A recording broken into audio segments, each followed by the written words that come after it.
This is what we're doing today, an intro to networking and adding value. And the first thing I want to talk about is, what is networking? Who knows what networking is? Yes? It's meeting people and connecting with them to build your career. Meeting people and connecting with them to build your career. Excellent answer. What else? Yes? Making friends to find a job. Making friends to find a job. Fantastic. What else? I will cold call you if you don't. Oh, there we go. Yes. I would say networking, there are two types of networking. Yes. One is professional and one is personal. Oh, interesting. What do you mean? We So- just have professional and personal networking. Yeah, so professional networking I will refer to, as LinkedIn. So those, people network with each other to, kind of land a job or, try to find the next job. And then so professional, I would say, well, people find each other at Facebook, for instance. Mm-hmm. So that's more like personalized. All right, so maybe the personal thing is like finding people on Facebook, making friends. The professional one is more like finding people on LinkedIn and reaching out to them with the hopes of getting a job. I'm hearing a lot of the focus on getting a job, and it's really important to keep in mind that networking is one of the key things for getting a job, absolutely 100%. It's also really important just in general for your career and your well-being in whatever industry you decide to be in. And please don't just leave networking for only when you're looking for a job. All right? I like to think of networking as, in general, building relationships with people. And I think that that's super important because it shouldn't be thought of as this transactional thing. I'm going to talk to you, but I expect a job in return. All right? That's not going to work out if that's how you approach it. So let's instead try to think of this. It's almost like thinking of it as that more personal kind of networking. This is about building relationships. Why is networking important? We've covered a bit of this. Get a job, right? What else could you get out of networking potentially? Yes? Information. Information. Tell me more. Does this work? What's new in the industry? What's new in the industry? What's new in the industry? Technology. What's new in technology? What technologies are being used? Who else? All the way in the back. I can't get back there. Just shout. I'm a little bit hoarse, but hey, why not? Basically, networking, you can get mentorship and connections to a community you want to be a part of. Oh, love that. Love that. Wonderful. Bravo. Yeah, he deserves a round of applause. All right. All right, and one more. You had an idea. An informational interview. Brilliant. Who knows what an informational interview is? Yes. You meet somebody to get background on what's needed at a particular company or industry. Yes. So an informational interview, this is confusing because of the word interview sometimes. It's not you being interviewed by someone else, it's you going out and interviewing a person who might be in an industry you are interested in, might be working in the kind of role you're interested in, might be at a company you're interested in, and you ask them questions about how they got there. All right. I have a quote here from the president of the New York Stock Exchange. All right. Pretty highly competent person, that's a bit of a power career there, and he says that every job he has ever had has been through networking. All right, where can you network? Did I hear anywhere? Yeah. Bravo. Give me the correct answer right away. Thank you very much. So especially here in the San Francisco Bay Area, pretty much anything is going to be a networking opportunity. You can meet people anywhere. How many of you here are looking to go into the tech industry? Some capacity. Wonderful. Most people you meet are going to be in the tech industry in some capacity. And so anytime you're out and about, that is a great chance to be networking. I have one on here, Uber Pool and public transportation. I always order a Lyft line, and whoever gets in the car with me, I always end up having the best conversations with them. Sometimes even with the Lyft or Uber driver, right? And they are usually very, very interesting people. We get into great conversations. That's a really good place to network. If you usually take a private ride, I would recommend that you start doing the Lyft lines. I also have down here on the bottom LinkedIn, Twitter, and other social media. That's super important as well. We're not going to be talking about it today. Today we are going to be strictly talking about in-person networking. So first, what I want to do is go over some basic guidelines that will help you be successful while you're networking. And any questions, feel free to shout them out at any time. The first one I have here is do your homework ahead of time. What do you think I mean by that? Research. All right. Who knew that we were having a keynote speaker, Leslie Miley, today? Who online stalked him before coming here? All right. I know I did. He's super cool, right? So that is the kind of research you should be doing. If you know you're going to an event and you can figure out who is going to be at that event, you should be going onto LinkedIn, finding out more about those people. You should be going to see what other things that they have done. Do that research ahead of time. It's going to allow you to feel more comfortable when you're there, knowing who you want to approach, and having conversation starters. Any questions about that? All right. My second one here is a super important one, all right? It is stressful being a job seeker, all right? Super duper stressful. And sometimes when you're in this kind of situation, you get into the mentality of like, that's the company I want to work at. I need to talk to that person. I need to go up and get out my whole life story before they tell me to go away. No, it is not all about you. And you're going to get the best response from these kinds of things if instead you take the approach of wanting to listen. So always, always remember that you need to listen in these conversations. Third one here, ask good questions. What do you think I mean by that?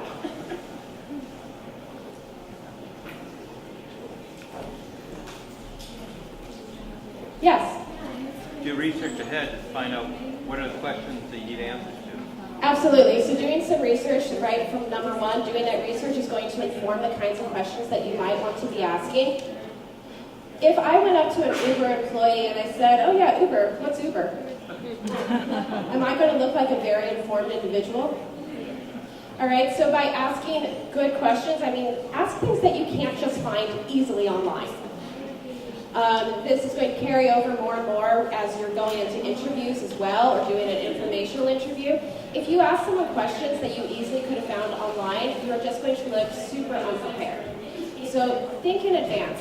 Now, if you go to your worksheet, for the networking worksheet, you'll see that the first question on there, what are some of the kinds of questions you could ask while networking? And I want you to just brainstorm for a few minutes on some of the kinds of questions that you could ask someone. If you know that there is someone here in particular that you want to talk to today, use this as a moment to write down some questions that you would like to ask that person. Do you like working at Uber? You can just say yes or no, or right? And that could end the conversation. If I ask you an open-ended question, what do you like about working at Uber? You actually have to respond with a few sentences, and I can then pick up anything in those sentences and ask a follow-up question. So always try for those open-ended questions. Great job, everyone. All right, the next tip here is going to be following on from that last one. All right, pay attention to details. When you ask that open-ended question and someone responds with a few minutes of talking, if you kind of start thinking about something else and imagining what you're going to have for dinner, and you're not paying attention to those details, you're not going to be able to ask really good follow-up questions. So make sure that you pay attention to details. What details do you think might be really, really important to pay attention to? Yes? Body language is a good one, and we will talk more about body language later on, but absolutely. If someone is looking really open and friendly and they want to talk with you, that's a good sign. If they're looking really closed off, maybe you need to redirect your approach to something else. Good? Yes? What's that? Their name, fabulous, yep. What do you do if you start a conversation, you get their name, and then you forget the name by the end of the conversation? All right, yes? Look for a card. Oh, ask for a card, right? We're going to talk about this. You should always be asking for those follow-up details, all right? That's probably one of the most important details that you should be looking for right here is how can you connect with this person in the future? You can connect through a business card, right? And then you get their name written down. I like to carry my phone around with me, and I will just pull it out and be like, hey, let's connect on LinkedIn right now. And I will hand it to them and have them type in their name on LinkedIn.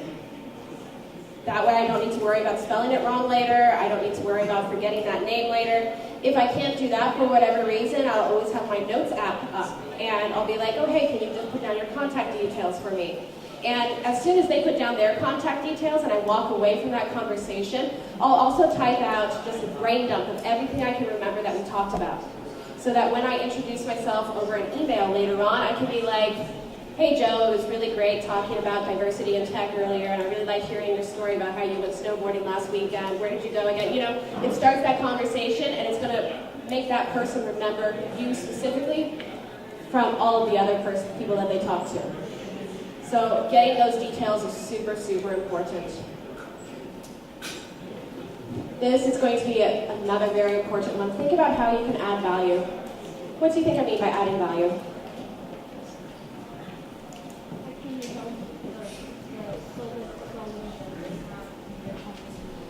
How can you help solve a problem that they have or maybe in their company? Excellent.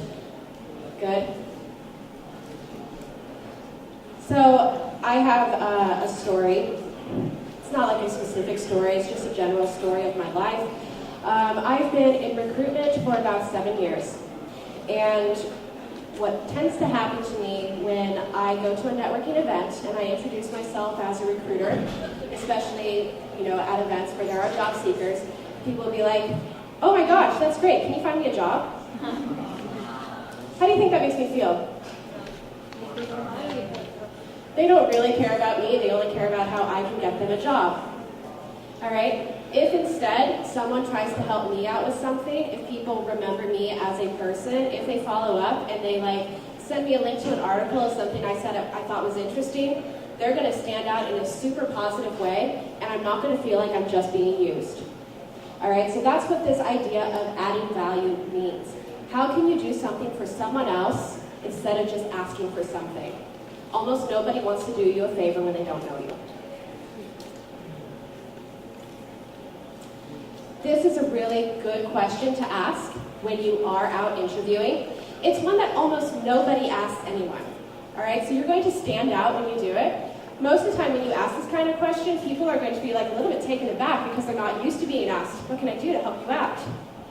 And they're going to remember you just for that. So this is definitely a good thing to ask. A lot of times they're not actually going to have an answer to it at the time, and that's okay, right? They go, oh, well, I don't know. That's fine. When you follow up, that's going to be the start of a good relationship because you have offered to give them something of value. And maybe later they will think of something that you can do to help them out, and then you're going to be starting that relationship on a really good foot. Any questions about that? I think that the next question on your sheet is to brainstorm some ideas for ways that you personally could add value for someone else. I'm going to put a couple of ideas up here. All right, so here are some of the ways that I like to add value to people. But you guys are all different, and you have different networks, you have different expertises. So I want you to think of how you might be able to add value for people. Go ahead and take a couple minutes to write down some ideas. Letting them know that they're doing a good job so far and just keep on moving forward. Wonderful, wonderful. Thank you, everyone. Oh, one more. Can you share some solution you came up with to similar problem? Brilliant. Sharing a solution to a similar problem. That's always appreciated. Fantastic. Let's move on. All right. Next one here, follow up and follow through. My big advice is do not be a flake. If you say you are going to do something, do it. We're going to talk about sending a follow-up email very shortly, but what I want to talk about first here is how quickly should you follow up? Any ideas? All right, so I've heard right after the interview or conversation, same day, 24 hours. They're all kind of the same. So yes, please, within 24 hours, always follow up. Why should you do it within 24 hours? All right, so they're more likely to forget you. You are more likely to forget them. Hopefully you've taken your notes in your notes app and that kind of stuff. But still, you want to do it when you are fresh on their minds as well. Also, do you look a bit lazy if you follow up a week after you've met someone? Yep, all right. And now I want to go over a couple of tips, and these tips are designed especially for people who are a little bit nervous about networking because, let's be honest, most of us are. I think that networking is pretty uncomfortable for the vast majority of people, and so anything we can do to make it a little bit more comfortable is always useful. And so my first one here is to reach out before an event, all right? We've stalked everyone on LinkedIn. We know everything about them. If you see that there's someone at an event that you would really like to talk to, go ahead and reach out to that person ahead of time. This is a really good idea because then you have your icebreaker out of the way. Oh, hey, I connected with you on LinkedIn. All right, you can walk up and you can easily start a conversation just like that. My next one is to network in pairs. Is anyone familiar with the concept of a wingman? All right. So a lot of times it's really, really difficult to introduce ourselves to people. And if you have a friend with you, you can introduce each other. It makes it so much easier. So, hey, this is my friend Jordan. He's super great, you know, and get the conversation going for the other person. Make sure it's reciprocal, right? Make sure the other person is also introducing you, but this can make it a lot less awkward. Set goals. All right. I've had many of our students say to me that networking is really intimidating, and also our students, you know, they're going through a very immersive, intensive program. And they look at a networking event that is happening that evening and they say, oh my gosh, it's like from 6 to 9 o'clock. I cannot spend that many hours. I am way too busy. And I say, you don't have to spend that many hours. All right? Set some goals. I'm going to go in there and I'm going to meet 3 people. Go in, meet 3 people, get their contact information, get out. It makes it much more manageable mentally, I think, to network in that way if you set goals. Any questions about that one? All right. Next one I have up here is Ford Small Talk. Does anyone know what Ford stands for? This is not the car. All right. These are some topics that are generally safe to ask people about. And what Ford stands for is family, occupation, recreation, dreams. All right? So I can ask you about, oh, hey, what do you do in your job? Do you like it? What's the best part of what you do? Recreation, what do you do in your spare time? I'm new to the Bay Area. What's cool around here? Dreams, what do you want to do in the future? The most sensitive one here is family, but most people are okay talking about that as well, as long as it's not a formal interviewing situation, in which case you should never talk about family. Any questions on that? All right. I love this one. So if you feel really awkward and uncomfortable, go ahead and look for the other awkward and uncomfortable people in the room. Go up to them and introduce yourselves to them. And usually they're going to be the most open and responsive because they were feeling like really scared and had to stand in a corner and like, oh, thank God someone is finally talking to me. All right? And then maybe after you make friends with that person, you can network the room together.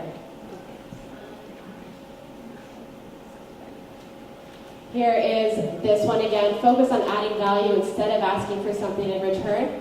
Nothing can sour a conversation more quickly than asking someone you've just met for a favor. And nothing can make it go better than like offering something. So always focus on that adding value. This one is another fun one. Who knows what it means to gamify something? Yes? Make it fun. Make it fun, turn it into a game. All right, so if I walk into a networking situation and I say, I'm going to talk to every person in this room who is wearing a red shirt. That is now my game. And I will make my way around the room and I will find every person wearing the red shirt and my introductory line is built in, oh my gosh, hey, I love your shirt. Right? And now we started a conversation. Any other ideas on what you could do to gamify it?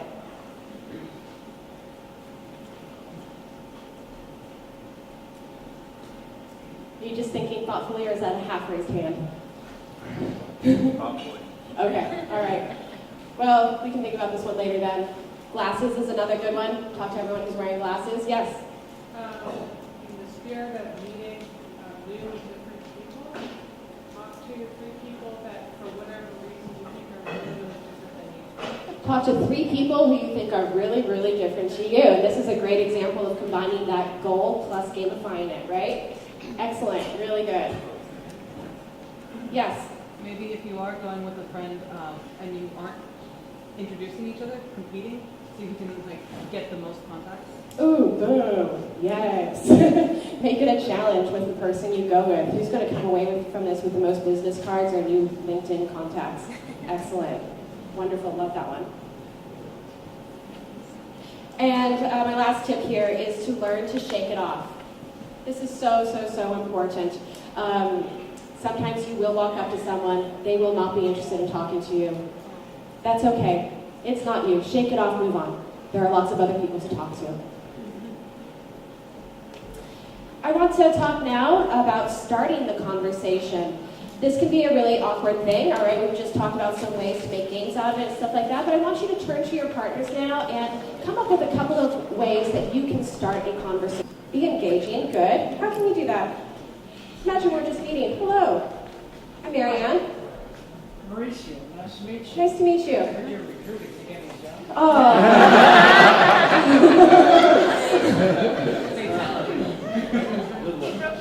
Fail. All right. Who came up with a great way to start a conversation? Yes. Current events. Current events, good, good. So, stay away from political ones, yes. Yeah, All but, right. Yes? I always start saying like, I look for someone who has a name that sounds like Brazil, like Portuguese, because I'm from Brazil, and I was like, oh, that name, it's like, are you Brazilian? Because that's very common name in Brazil. All right. Making that connection, right? Yes, Awesome. Brazil. And then they start Yeah. asking about Brazil. And I go, Fantastic. Remember, if you can find something you have in common with a person, they're much more likely to engage with you. Anything else? Yes? I like to open with a compliment if I can. Open with a compliment if you can. Good. Good.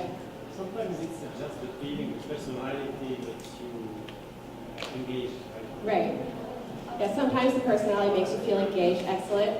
shared with me a very good tip because sometimes people are very busy, Mhm. like the people who talk here, and then you can ask like, do you have 5 minutes because I have some questions for you about it, and then start Excellent. Psychologically, that is a great thing, and actually you should ask for a weird number of minutes. Can I take 4 minutes of your time? Can I take 7 minutes of your time? When you come up with a weird number like that, people are much more likely to be like, ooh, I wonder if they're actually going to stick to that number. When you say 5 minutes, 15 minutes, they're just throwing some number out, right? They're not, I have no idea how long this conversation is going to take. So if you want to start with that, make it a weird number of minutes. Anything else? Yes? Oh, eye contact, super important. Yes, fantastic. Gathering information is the next part of the conversation. We've already talked about what kind of information to gather. Please remember, take notes. Do not rely on your memory. It will fail. Ending the conversation. This can be really tricky and awkward, all right? Let's say that we have just had a wonderful connection, a wonderful conversation, Mauricio, and now I want to go off because there are a bunch of other people here I want to talk to. I also don't want to hurt your feelings, right? So how do I gracefully end that conversation? This is really tricky. I've given you a couple of examples up here. It was really great chatting with you. I'm going to take a look at some of the other presentations, but if we don't run into each other later, I'd love to continue our conversation another time. This leads to a natural of, let's exchange contact information. How can I follow up with you? Another one, I'd love hearing about what you do. Can we talk more about this later? Exchange information. Boom, can you connect with me on LinkedIn? But I'm going to connect with you right now because if I just rely on your memory, it's going to fail, right? So always connect right now. I'm going to Limited Tech meeting next week. Are you going to be there? All right, so this is trying to get out of them. When can we see each other again in person? This is more of a brush off. To be honest, sometimes that happens. It's been great meeting you. I need to talk to a few other people. Have a good night. This one is a direct, like, let's make a date right now. For business purposes. All right. When you follow up with someone, how do you do that? All right, so the first thing you want to think about is how can you continue to add value? You've hopefully gathered enough information in your conversation that you know some things about this person. You know what would be valuable to them. So always look at your notes. Be relevant in that conversation. Don't just like start talking about something totally random. You do not want to waste people's time, and most people nowadays are very, very busy. And follow through with any commitments that you made, right? Do not be a flake. So that's if you offer to make any introductions, make sure you make those.